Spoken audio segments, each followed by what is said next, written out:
I'm just outside smoking a cigarette. It's kind of how I was holding the video phone earlier. You know, in 2001 A Space Odyssey, when there's that guy on the moon and he's calling home before he gets on the plane back to Earth? And he's on the video phone, but it's black and white. This is all color now.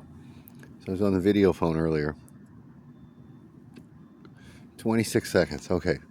What was I going to talk about? Oh, this is heavy duty stuff. This is really heavy.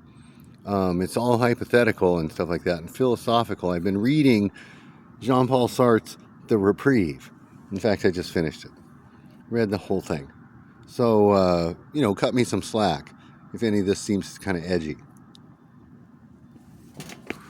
I'm out here on the street at night, and so I've been reading about war, and they're not having the war, just lots of characters thinking about war, impending, The Reprieve.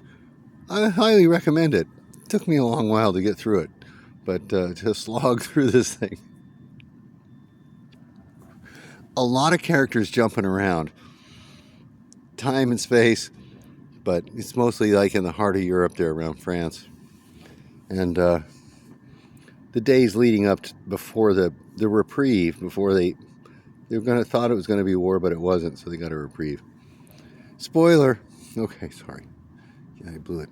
Okay, let's start this over. So anyway, I've been reading about that, and could I kill another man? There's a Steve Miller song, Never Kill Another Man. I used to play it all the time. It's on the number 5 album. I think it closes the album out. Of course not. And by that I mean human of any gender or proclivity. It doesn't matter. Never killed another human. I have killed other animals.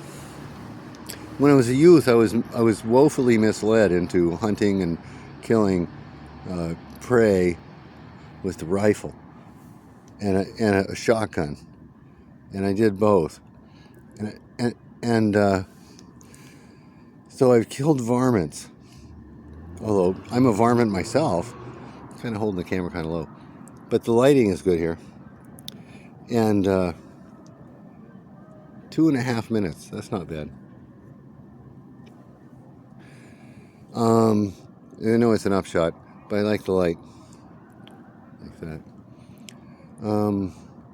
So yeah, I never mind the details. I shot gopher with the shotgun, just to kill gopher because my dad told me to. Said if you see gophers out there, grab the 16 gauge. Oh boy. So anyway, and I killed animals to eat. A lot of fish. Yeah. Anyway, if a person though needed killing on the spot, could I do it? Well, that's just it. That's just it. In all this time, I've never encountered anybody who needed killing on the spot. But if I did, I could do it. I'm capable. I know where the major arteries are and all that. But I don't expect it to happen at all. Anyway, okay, 4 minutes? Yeah, a little under 4 minutes. There we go. Here they come. I was up on campus one time, way up on campus, when these rowdies were coming back from the bars. And there was a bunch of them. They were running like a pack. And then there were 2 alphas, and you could hear them coming up the street.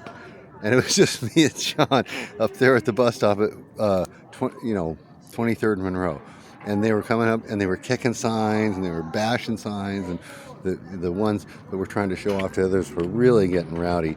And they were coming up the street, and I just went over to the pole, and I leaned over against the pole, and I swept my coat back to show what was on my hip. And they stopped at 23rd and turned south. Stopped progressing up Monroe. But mostly it's I would never use it on a person. No way. Unless it was time. And I'm not... Okay, so people who think they've defended themselves against violence with a weapon, they're notoriously bad at knowing actual versus perceived risk. And the perceived risk matters, yes, of course. But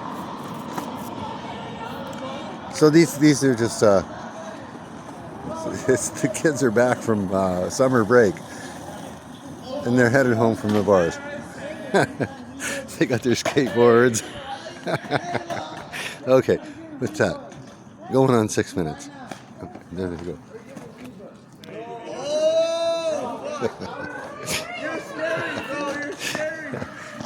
They're heading home. Okay, 6 minutes. Bye-bye.